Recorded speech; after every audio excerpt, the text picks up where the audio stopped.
Happy Thursday, ladies and gentlemen. It is May 28th, and it is not 100 degrees yet, so that's pretty good, but it will be soon. Anywho, today I'm going to review with y'all the journal from Friday, the part that you do to get your attendance. I'm going to talk with you about that a little bit because I think there's a lot of overlap between the student perspective and the teacher perspective that I just want to point out to you. So, come along with me as we discuss something from last week that's going to give you a little bit of insight that I think you're going to appreciate. Just stick with me here, I promise. All right. First up, so the Friday, May 22nd survey that came out. This is the one that said, is it just me or does this week seem a little harder and all of those kind of questions? And as you can see, we've got the chart right there for you. Now you can see it. So obviously, we all just want to get out of the house. Boy, isn't that true? I want to get out of the house. People are literally protesting across the country in order to get out of their house. So yes, we all want to get out of the house. Now, the first question on the survey that was, real, says, let's pretend next spring is a hybrid of in-person and distance learning. With your current experience of distance learning, what would help you be successful next fall? Now, this question's very vague intentionally because I just want you to think, how would you be successful next fall if you had a hybrid of distance and in-person learning? So, some of the answers that I saw, I'm just going to give you a few here. First up, maybe a more prepared mindset, better sleeping schedule, to be on top of my things and not procrastinate. I think managing my time and assignments. You can see here the common thread here of managing time. Next up, we've got this thought here. I think it would help to get used to the general format of apps like Google Classroom. One issue I had in the first few weeks was I would forget about the submit button.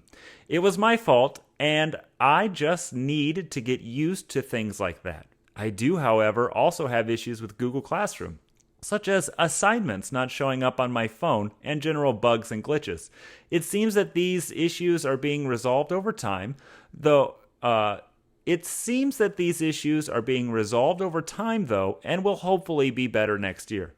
Well, certainly. Let's unpack this comment for just a moment.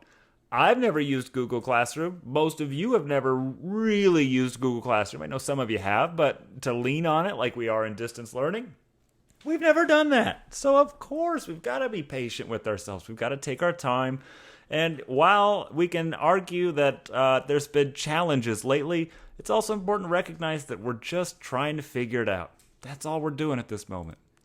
Next up, someone mentioned creating a defined living space and a school space in their house. That's a fantastic idea. Do you have a place where you work? Do you have a place where you kind of live? That's a good point to point out. I know that at this moment right now, I'm sitting at my dining room table with a random wall behind me, and there's plenty of stuff. There's a box of granola bars, there's a notebook, there's pens and pencils, there's all kinds of stuff on the table that this is where we live. That's just the way it goes. So certainly trying to carve out a space for yourself that is your own to do work in is definitely going to help quite a bit. Next up, teacher engagement with students and an understanding that that isn't something we are used to. I got news for y'all. I'm not used to this either. It's weird. I don't like being home so much. I like going to work every day. I like seeing my students. I like giving high fives when students get A's. I like seeing... This isn't something I'm used to either. So we're in the same boat here. Don't worry. Now, we also had the question on the survey that had to do, let's see here. If next year is a hybrid of in-person and distance education, what will you miss the most? And this answer, I got some very interesting responses. So first up, we've got definitely the interaction. I'm at my best when I'm in a face-to-face environment. With distance education, I tend to shut down. For example, right now it sucks for me because I feel that mentally I am not able to excel in my classes like I know I can. Oh my goodness, you are preaching to the choir, director. But yes, absolutely. I love face-to-face, and distance education is not the way it goes. And yeah, this kind of sucks. Let me give you a little bit of a different perspective here on how this sucks from the teacher point of view. So this survey that went out last Friday, it's how you get your points for the journals. And if you're watching this video, you're already hip to what I'm talking about. But I just want to give you an idea here. There were a total of 57 students that turned in this assignment. And that hit submit, and that did it. Of the 57 that were turned in, 21 of them were from the band, which has 125 students in it. 17 of them were from the choir, which has 51 students in it, which gives us a total of 38 out of 57 in just 2 classes. Which means, in my piano classes, where I have 90 students, I have 90 piano students, I got 19 assignments turned in. 19 out of 90. So typically I see about 300 students a day, and I get 57 responses to the assignments we're putting out. As a teacher, I feel like I'm floundering and I'm not doing a good job because my students aren't turning in the work, but I also understand that there's so much going on for everyone right now. AP testing last week and this and that. I just got to let it go.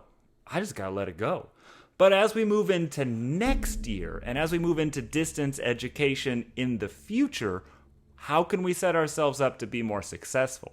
That's what we've got to figure out. And truly, that's what we've got to figure out over the summer. And we got to start thinking about it now, because otherwise it's just going to be too much to take on at any one point in time. So let's take a look here. Another comment that was suggested. One thing that would help me be successful is that teachers could support the kids, more like give them a sense of encouragement. Like no matter where you are, you can do your best and you can get through this situation. You can! I promise you can get through this! You will get through this, I promise. I'm telling you, you're going to get through it. Keep your head down and just keep going forward. One of my favorite quotes from Winston Churchill says, if you're going through hell, keep going. Yeah, if it's bad and if it's spooky and it's weird and you don't like it, don't stop. Don't give up. Keep going. Push forward. Keep moving into whatever you can. Don't stop. So yes, you can do this, ladies and gentlemen. Everyone on the planet is dealing with this hardship right now. So just understand, it is complicated for all of us right now. This is so stressful. There's so much going on, and there's so much that we are just not in control of. And by not being in control of things, it makes us feel really anxious and really tense and... We've got to learn to relax. We've got to learn to be here. We've got to be okay with that for right now. And that's okay. We can get through this one day at a time, one step at a time. We can do this, ladies and gentlemen. Let's do it. You got to talk to people. You got to relax, and you got to take care of yourself. Those are the most important things you can do right now. Stay relaxed. Take care of yourself. Priority number 1, priority number 2. Relax. Take care of yourself. All right, ladies and gentlemen, as we're cruising into the end of the week here, just take your time and you're going to be fine. All right? We got this, ladies and gentlemen. Class of 2020, you're almost done. Keep up the work. You're almost done. Keep going. Everybody else, we got more to do. So don't worry, we got more in the tank. Let's do it, Cougars. Have a great week. Have a great weekend if I don't get to chat with you tomorrow. Have a great day. Bye.